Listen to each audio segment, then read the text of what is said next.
We have an article here from jrefacts.org. It's an organization.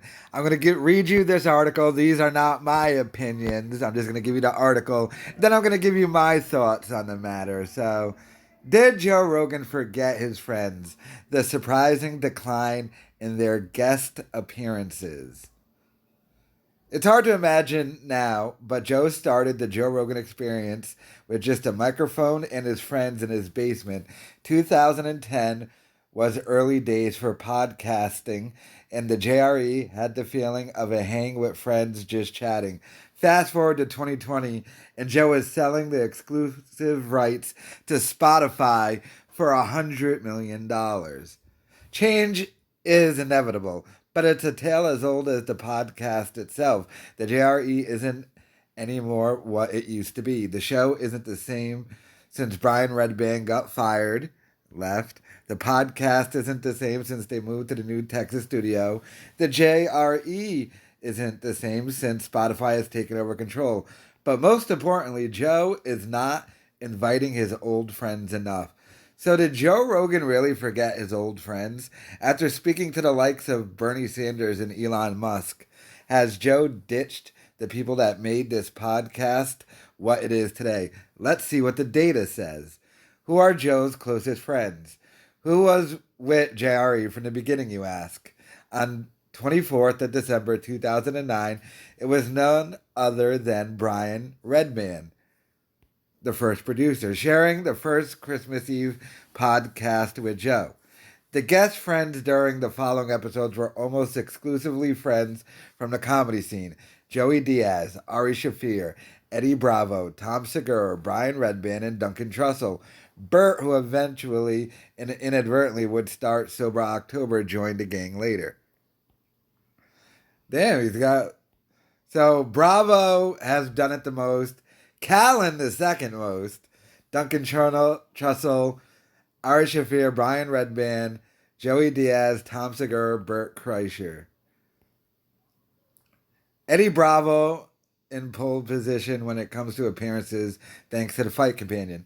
Not surprisingly, the list of most of appearances on the show to this day is led by his friends who were present during the show's humble beginnings.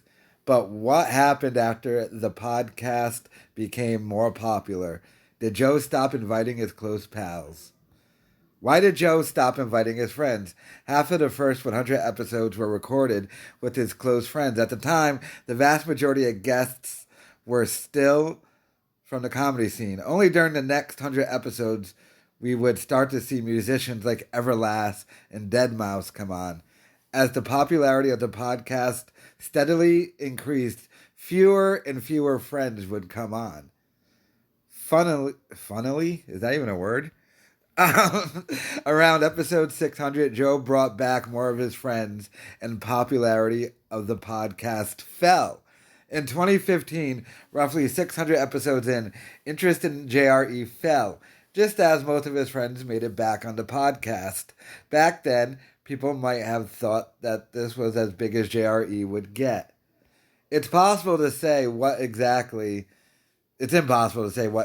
prompted the massive gain in popularity, which is still ongoing today. Maybe a quick succession of shows, which featured the beginning of Sober October series, the only ever episode with Young Jamie, and the first ever Alex Jones episode, catapulted the show into cult status. Maybe it was just the work Joe had put in for years and years.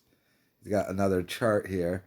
Episodes with friends, and it's more popular without them. Popularity of the podcast calculated by Google Trends, read versus the percent of episodes starring old friends. As the show got more popular, fewer and fewer friends would come on the show.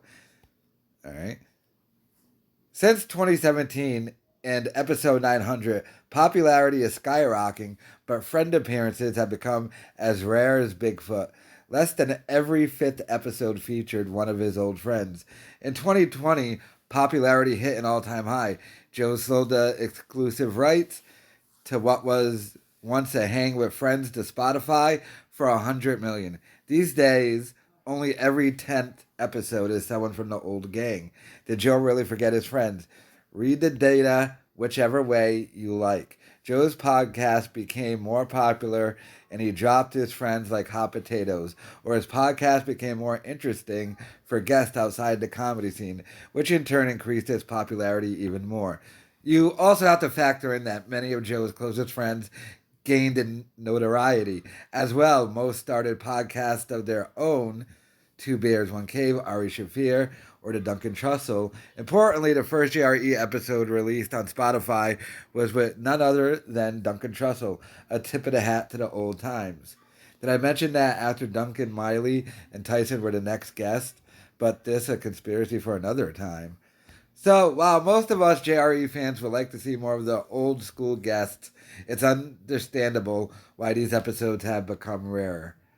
All right, so my personal thoughts are obviously, I think Rogan would have had them more on now if they all made the trip to Texas, which they didn't.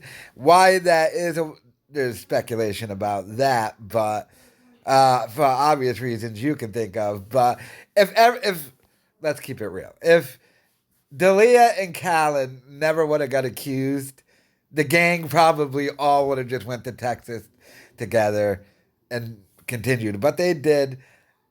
Let me know your thoughts in the comments.